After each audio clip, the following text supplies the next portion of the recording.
He wanted Pawlowski in the course of the vacation to instruct his daughter on the pianoforte and to give English lessons to his wife. French had just about gone out of fashion. In the second act, Adam Pawlowski carried on affairs with both the mother and the daughter. To get rid of the husband, all three protagonists convinced him that he was arthritic and that he must be off to Pishani to take the mud baths. In the third act, the husband discovered the deception. "I did not have to go to Pishani to wallow in mud," he exclaimed. "I have a morass right here in my house." He called out Adam Pawlowski, but now the old nobleman came, the cuckold spouse of Pawlowski's inamorata, and he took Pawlowski back to his estate. The play ended with a lecture by the old nobleman to Adam Pawlowski on the dangers of amorous entanglements. The farce was adapted from the French. Few plays were put on in Warsaw during the summer, but this particular vehicle, Pawlowski's Dilemma, drew audiences even in the hottest weather. The laughter began with the rising of the curtain and did not cease until the end of the third act. The women muffled their giggles in handkerchiefs while drying the tears caused by uproarious laughter. Occasionally there was a laugh that seemed scarcely human. It cracked like a shot and degenerated into a whinny. Thus one cuckold laughed at another. He slapped his knee and began to topple from his seat. His wife revived him and tried to set him right in his chair. Amelia smiled and fanned herself. The gaslights intensified the heat. Yasha barely maintained an amiable expression. He had seen hundreds of similar farces. The husband was always fatuous, the wife unfaithful, the lover cunning.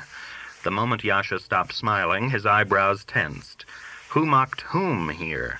The same rabble existed everywhere. They danced at weddings and wailed at funerals, swore faithfulness at the altar and corrupted the institution of marriage, wept over a forlorn, fictitious little orphan, and butchered each other in wars, pogroms, and revolutions. He held Amelia's hand, but anger burned in him.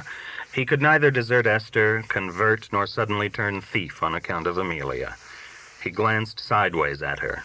She laughed less than the others, probably to avoid appearing vulgar, but also seemed to enjoy Pawlowski's serpentine antics and two-edged bon mot. Who could tell? He probably appealed to her, too. He, Yasha, was short in stature, but the farceur was tall and broad-shouldered.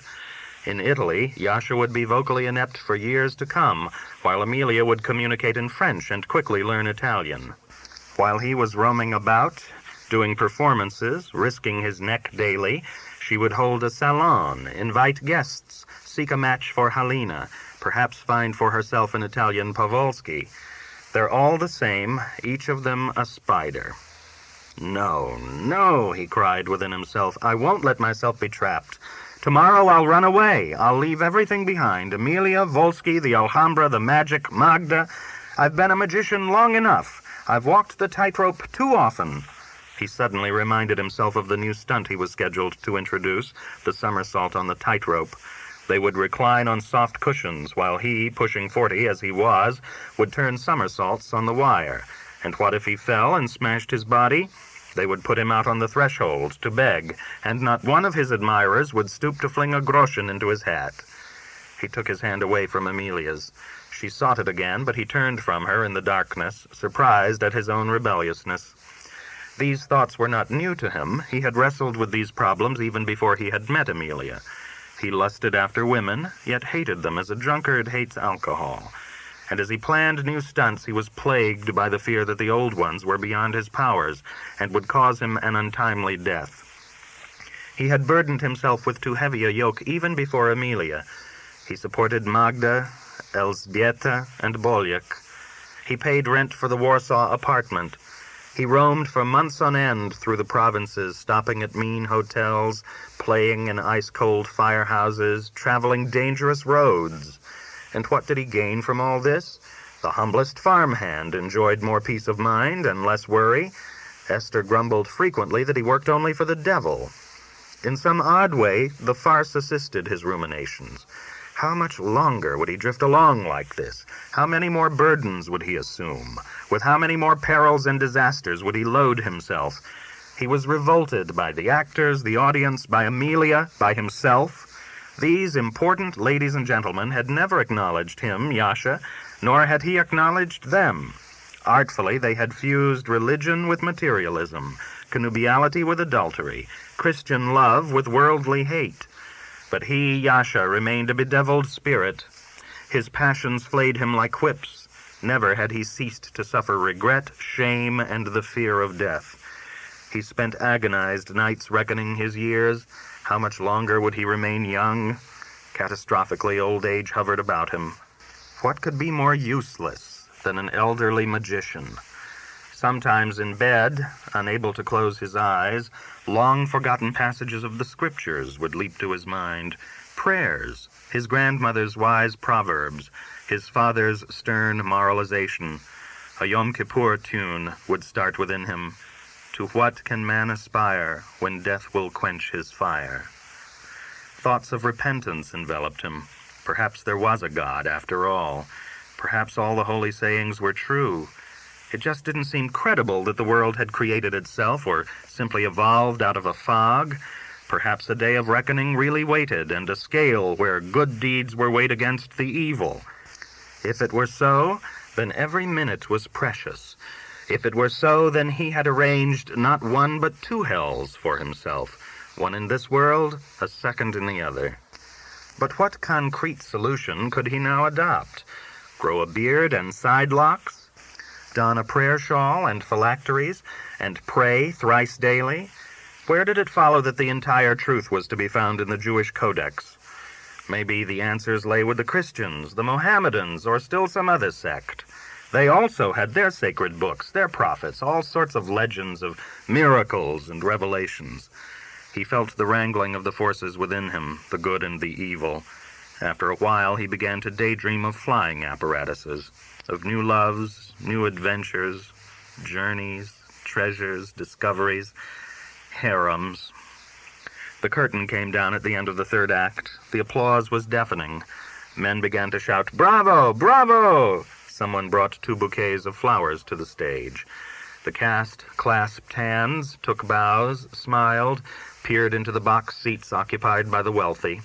Could this be the aim of creation? Yasha asked himself. Is this what God wills? Perhaps it would be better to commit suicide. "What's wrong?" Amelia asked. "You seem to be in a bad mood today." "No, it's nothing." Subchapter 3. It was just a short distance from the theater to Amelia's house on Kraljevska Street, but Yasha hired a drozhki for the trip. He ordered the coachman to drive slowly.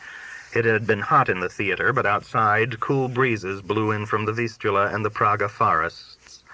Gas lights cast a shadowy glow. The bright sky was brilliant with stars. Simply raising one's eyes heavenward calmed the spirit. Yasha knew little about astronomy, but he had read several lay books on the subject. He had even seen Saturn's rings and the mountains of the moon through a telescope. Wherever the truth was to be found, one thing was sure. The sky was vast, limitless. It took thousands of years for the light to travel from the stars before it reached our eyes. Fixed stars, winking and blinking in the heavens, were suns, each with its own planets, which were probably worlds themselves. That pale stain up there was perhaps the Milky Way, a skein of multi-millions of heavenly bodies. Yasha never passed up the astronomical nor other scientific articles in the Courier Warszawski. The scientists were constantly making new discoveries. The cosmos was no longer measured in miles, but in light years. A mechanism had been invented capable of analyzing the chemical components of the farthest star.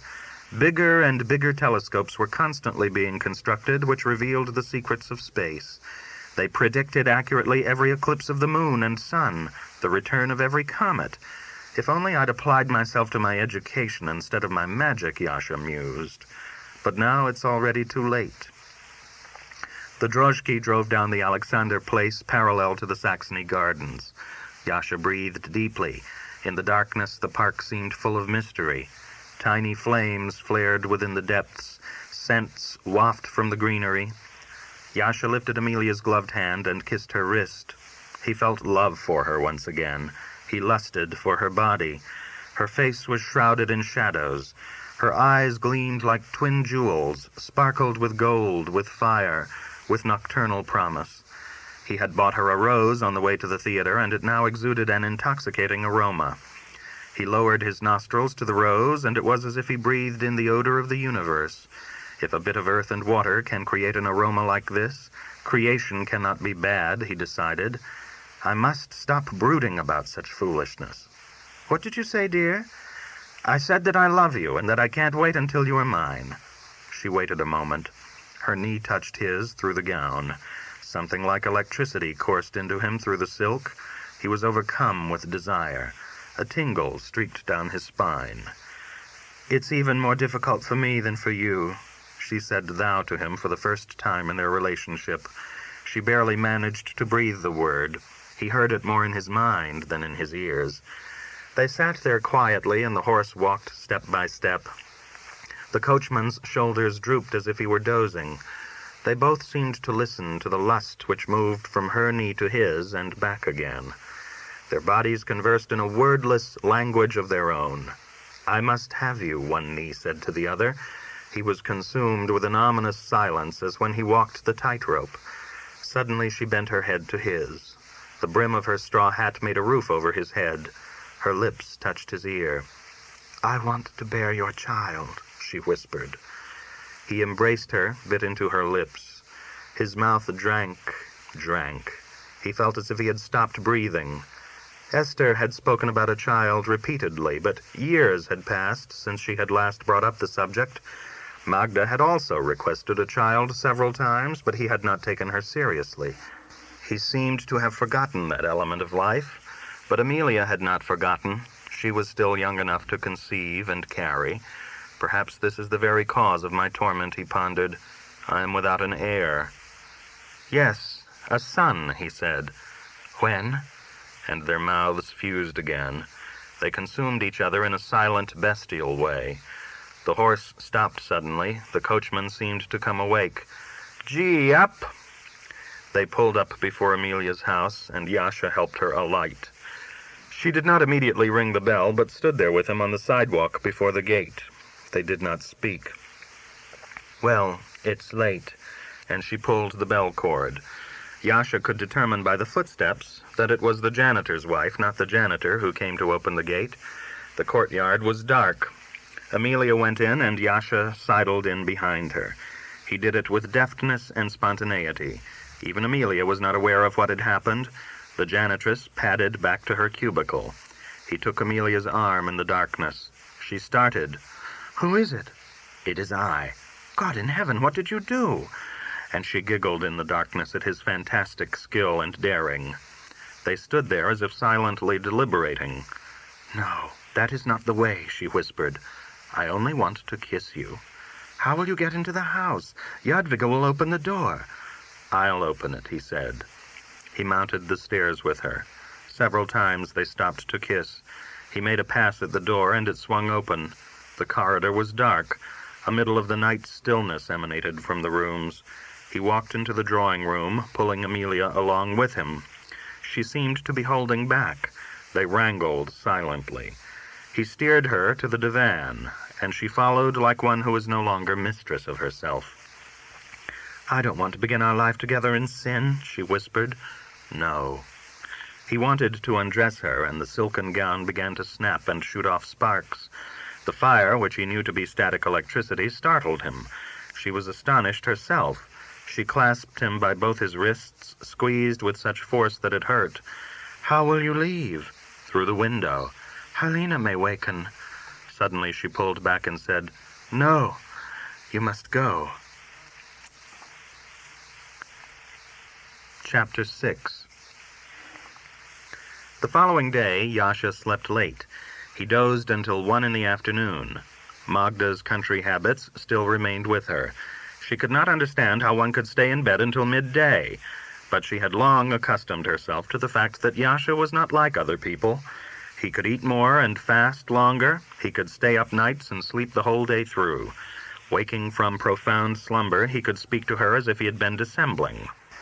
His brow and the veins on his temples would indicate that he was thinking waking thoughts.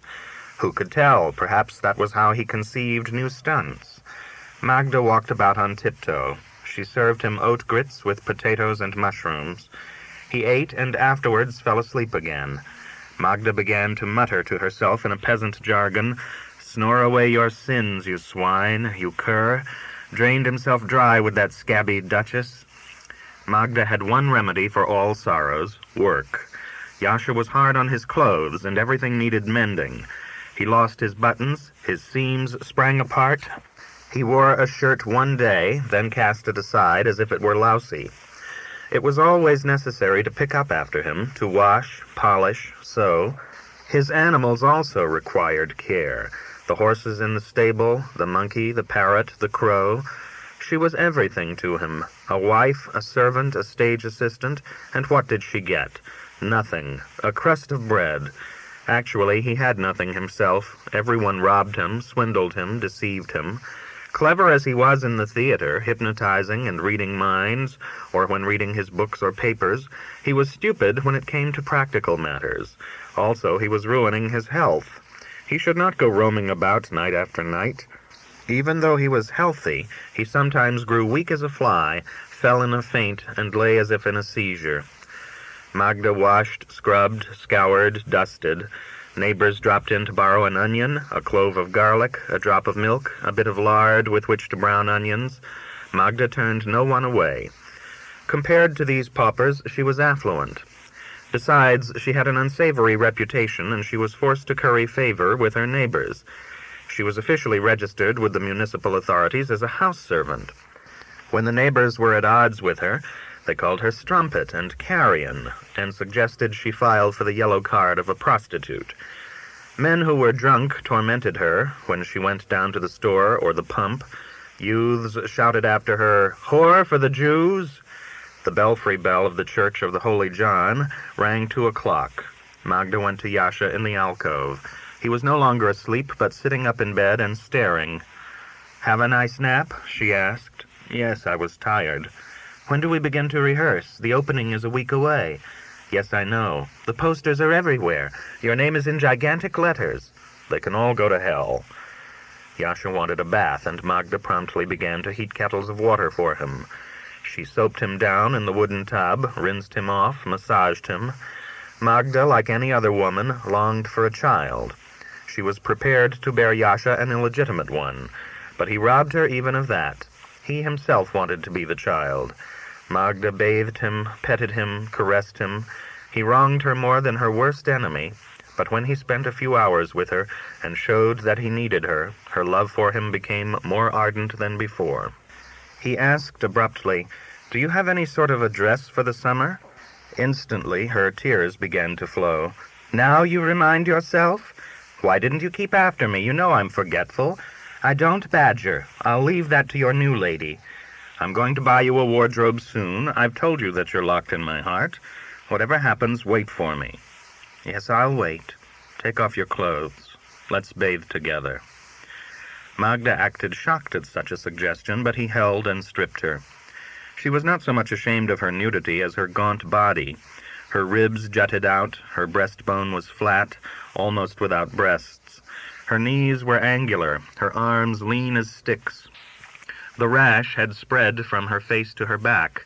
She stood before him a shame-faced skeleton. He climbed out of the tub and placed her within it. He bathed her, soaped her, fondled her. He tickled her until she had to laugh. Then afterwards he bore her into the alcove and drew the bed curtains. He now made love to her so often and for such a long period of time that fear gripped her heart. He was clearly a warlock with the strength of the devil. Lately he had avoided her. For days she had not heard the sound of his voice. Now he spoke to her as he used to. He questioned her about rural customs, and she described the various harvest rites. She spoke of the fairies who secrete themselves in the corn and hide from the harvesters' sickles and the flails of the threshers. She told of a female dummy of straw which the boys would cast into the river, of a tree to which the old peasants prayed for rain, although the priests had forbidden it, of a wooden rooster kept somewhere in the village elder's attic, which during times of drought was doused with water as a talisman to bring rain. He heard her out and questioned her. "Do you believe in God?" he asked. "Yes, I believe." "Then why did he create all this?" Well, in my trousers pockets are 10 rubles. Take them and go to a seamstress. I don't like to go through your pockets. Go on, take them while they're still there. She went into the other room, where he had hung his trousers, and took the 10 rubles. When she returned, he was once more asleep. She felt like kissing his forehead, but she did not want to wake him. Standing in the doorway for a long while, she gazed down at him with the painful awareness that no matter how long she knew him, she would never understand him. He was and continued to be an enigma to her, body and soul. Perhaps that was the very reason why she had trembled and clung to him so. Finally, she went to clean up the bath. There was a seamstress in the house, near the second gate. Magda spat on the banknote and tucked it into her bosom. The day had unexpectedly turned happy. Subchapter 2. He slept the whole summer's day through. It had already rained, and the sky had cleared again. He opened his eyes. The alcove was swathed in semi-darkness. He smelled food cooking in the kitchen. Magda was frying potatoes with cutlets and sauerkraut. He had eaten nothing but the oat grits and awoke famished. Dressing quickly, he went into the kitchen. He kissed Magda and ate what was ready, bread with herring milk. He took a half-raw cutlet from the frying pan. Magda scolded him good-naturedly. Then she said, "I wish every day were like this one."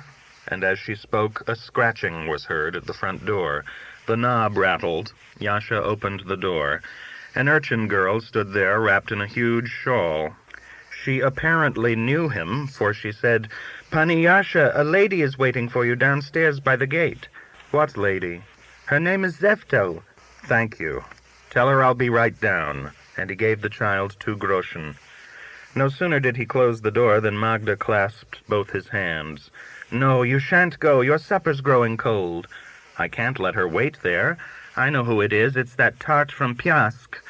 She held him with such strength that he was forced to shake her loose. Instantly her face contorted, her hair bristled, her eyes flashed green and light as a cat's. He pushed her away, and she nearly fell into the water barrel. It was always like this. Whenever he was kind to someone, she wanted to enslave him. He closed the door behind him and heard Magda weep, hiss like a snake, shout something unintelligible after him.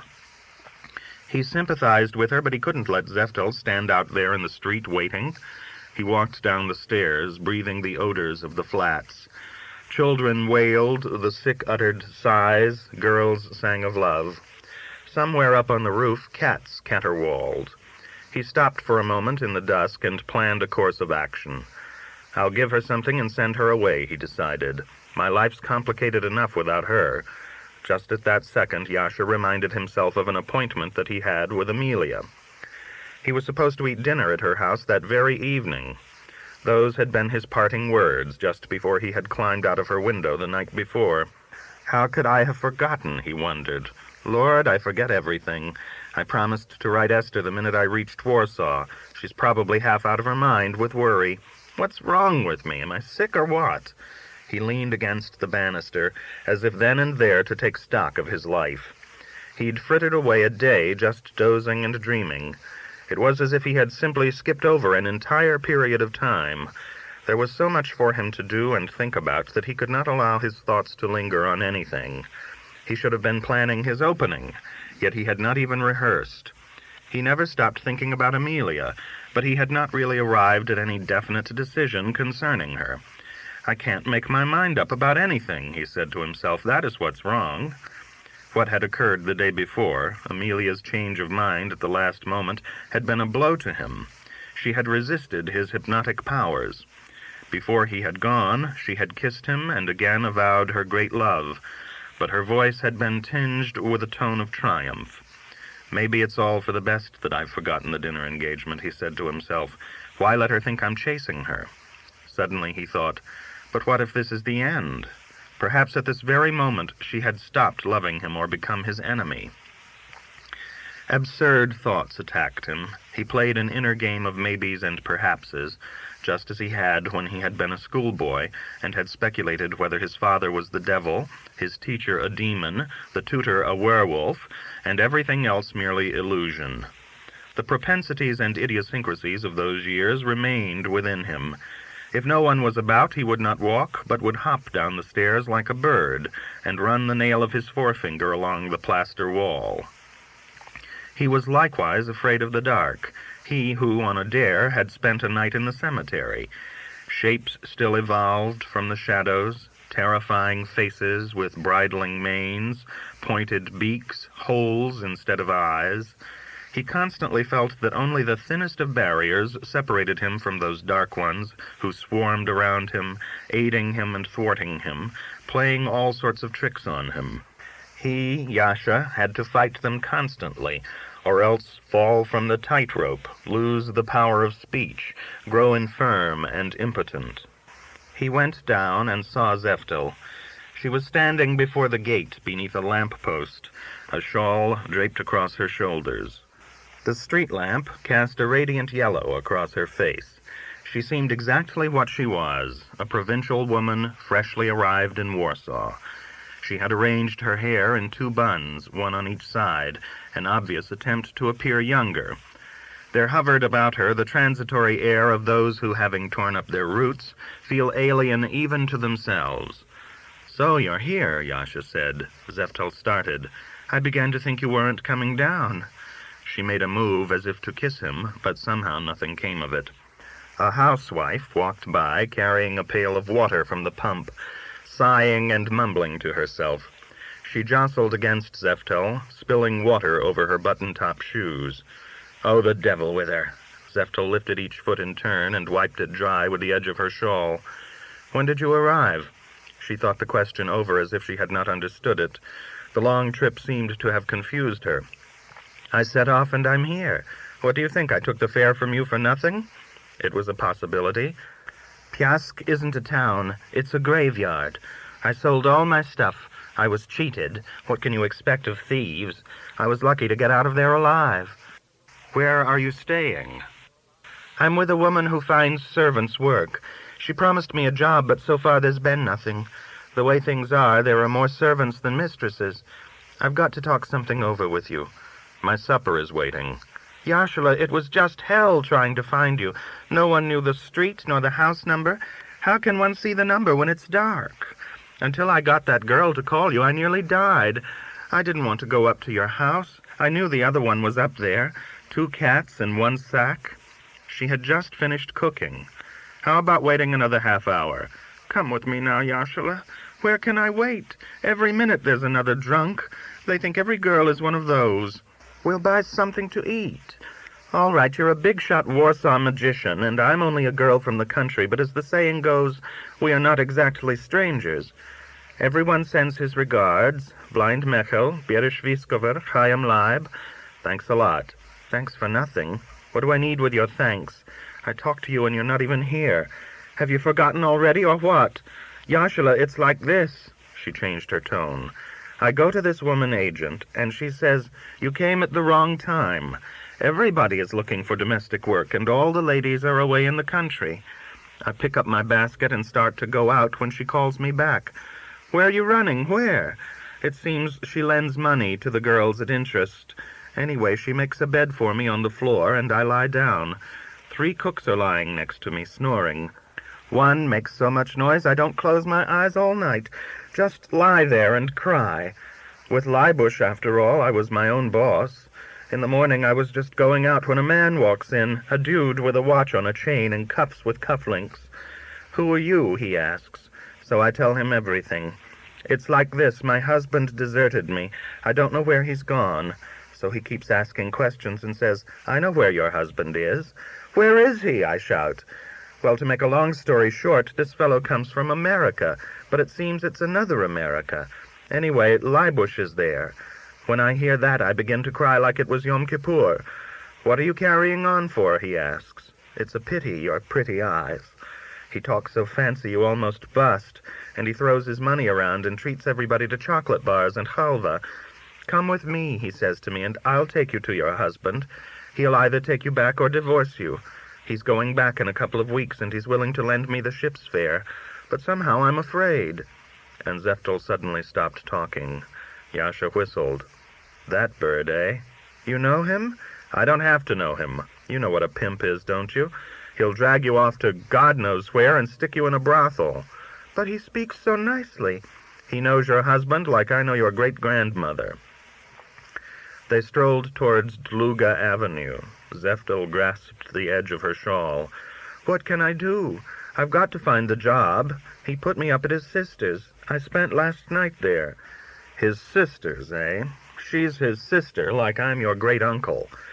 Yasha was astonished at how quickly he'd adopted Yeftel's tone and jargon. Most likely a madam, and they split the profits. He'll sell you somewhere, in Buenos Aires or who knows where. You'll rot there alive. What are you saying? He even mentioned the name of the city. Where is it again? In America? Wherever it is, it doesn't mean a thing. They come here to deal in flesh, in women. They're white slavers. They wait for dumbbells like you. The newspapers are full of it. Where does this sister live? On Nizka Street. Well, let's go over and take a look. Why should he offer to advance you the fare? Can't you understand what kind of fellow this is? Yentl paused. Yes, that's why I came to you. But when you're lying on the floor and the bedbugs are eating you alive, you do what you can. At his sister's, it's clean.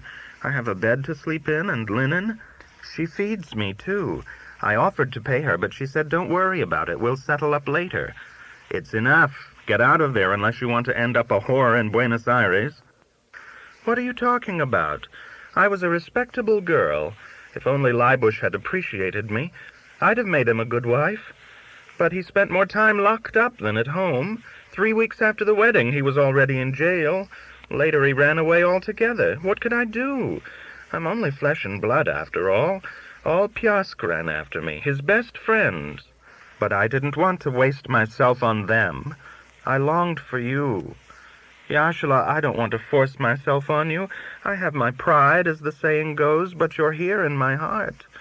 After you left, I began to long for you. Now that I'm walking next to you, I feel as if I'm flying. You haven't even kissed me yet, she pouted reprovingly. I couldn't back there. Everyone sits at the windows looking out. Give me a kiss. I'm still the same Yentl. And she held open her shawl for him. Subchapter 3. That's all I needed, Yasha said to himself. How odd that he had forgotten Yentl and the fact that he had given her the fare to go to Warsaw. He had forgotten her presence completely. He marveled at his own entanglements, yet took some perverse pleasure from them, as if his life were a storybook in which the situation grows tenser and tenser until one can barely wait to turn the page. Earlier he had felt hungry, but now his hunger had left him. The night was warm, even a trifle humid, but he felt a chill across his back as if he had been sick and had gone outside prematurely. He had to stop himself from trembling.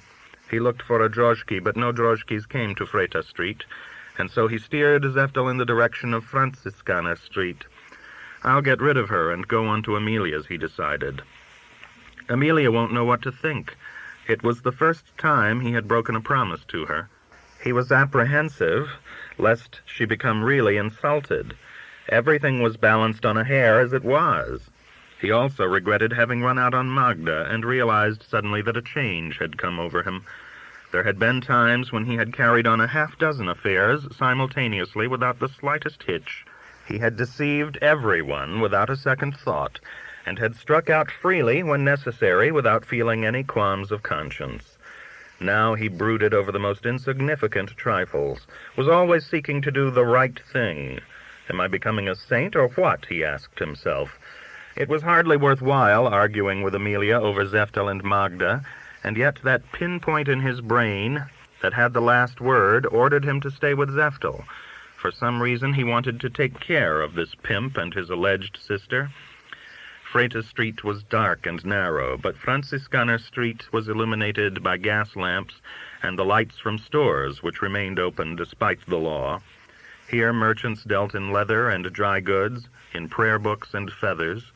Business was even being transacted in the upstairs apartments, and all sorts of factories and workshops could be glimpsed through the windows.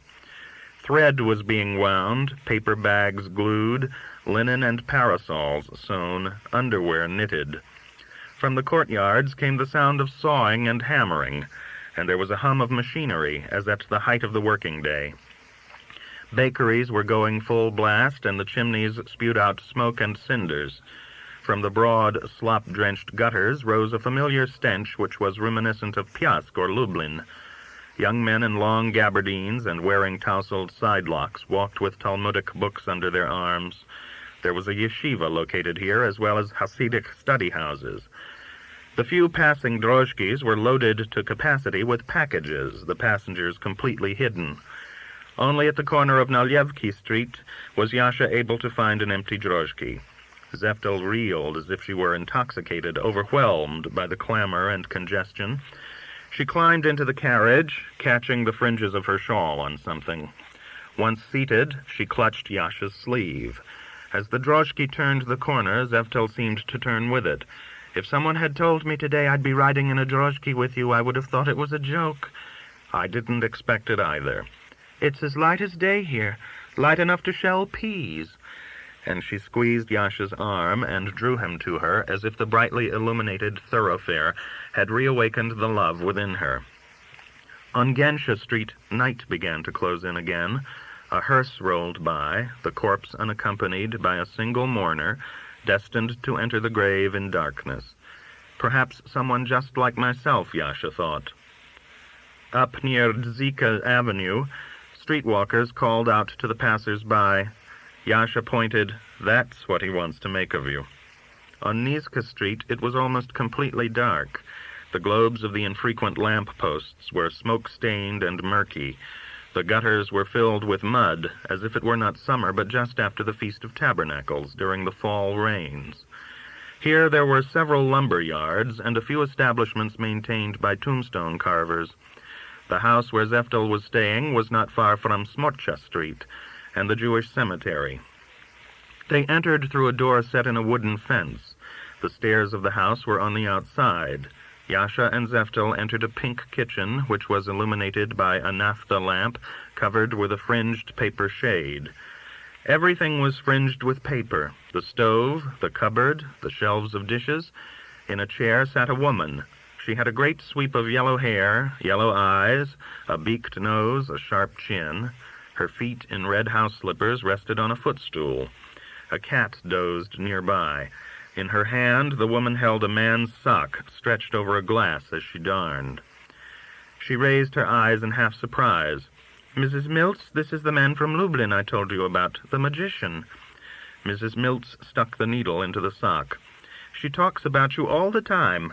The magician did this, the magician did that. You don't look like a magician." "What do I look like?" "A musician." "I did saw away at a fiddle once." "You did? Well, what's the difference what you do, so long as you make you-know-what?" And she rubbed her thumb in her palm. Yasha immediately began to talk her language. "You're not lying. Money is a thief. Get her. She just comes to Warsaw, and already she goes everywhere." Mrs. Miltz indicated Zeftel. "How did you find him? I was afraid she'd get lost." "Why did you ever move to Freta Street?" she addressed Yasha. "Only Gentiles live there." "Gentiles don't look into strange pots." "If you cover your pot with a lid, not even a Jew can look in." "A Jew would lift the lid and take a sniff." The yellow woman's eyes twinkled. "As I live and breathe, nobody's fool this," she said, half to Zeftel, half to herself. "Have a seat. Zeftel, bring a chair." "Where is your brother?" Zeftel asked. The woman raised her yellow eyebrows. "What is it? You want to sign a contract with him?" "This gentleman wants to speak with him." "He's in the back room, dressing. He has to go out soon. Why don't you take off your shawl? It's summer, after all, not winter." After some hesitation, Zeftel removed the shawl. "He'll have to take a drozhki.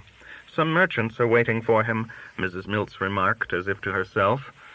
"What does he trade in, cattle?" Yasha asked, astounded at his own words.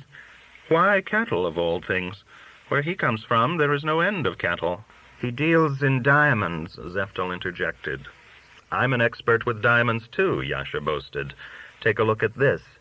And he showed a ring with a large diamond on his little finger.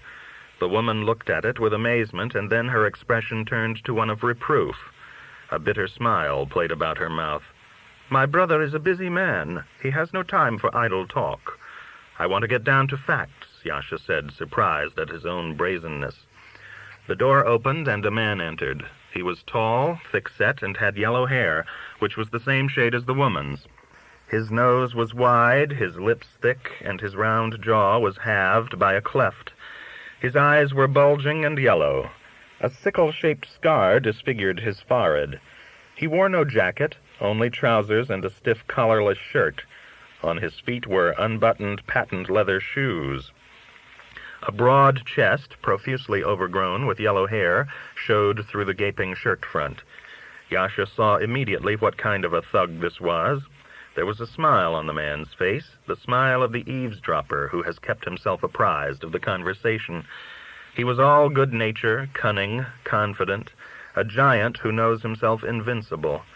Seeing him, the woman spoke. "Hermann, this is that magician, Yenttl's friend." "A magician? All right, so he is," Hermann said amiably, his eyes glinting. "A good evening to you," and he gripped Yasha's hand. It was more a show of strength than a handshake. Yasha fell into the spirit of the contest and squeezed as hard as he could. Yentl seated herself on the edge of the metal bed in which she slept. At last Hermann released his grip. "Where are you from?" Yasha asked. Hermann's protuberant eyes filled with laughter. "Where am I not from? The whole world. Warsaw is Warsaw, and Lodz is Lodz. They know me in Berlin, and I'm no stranger in London. Where are you living now? As it is written in the scriptures, the sky is my chair, and the earth is my footstool." "So, you know scriptures also." "Oh, you know them too? I studied them once." "Where? At a yeshiva?" "No, at a study house with a tutor." "So help me God, I was once a student of the Talmud myself," Hermann said amiably in a confidential tone. "But that was a long, long time ago. I like eating, and in the yeshiva you could send your teeth out to storage. I thought it over and decided it was not for me. I went to Berlin to study medicine, but the plusquamperfectum of their grammar wouldn't stay in my mind.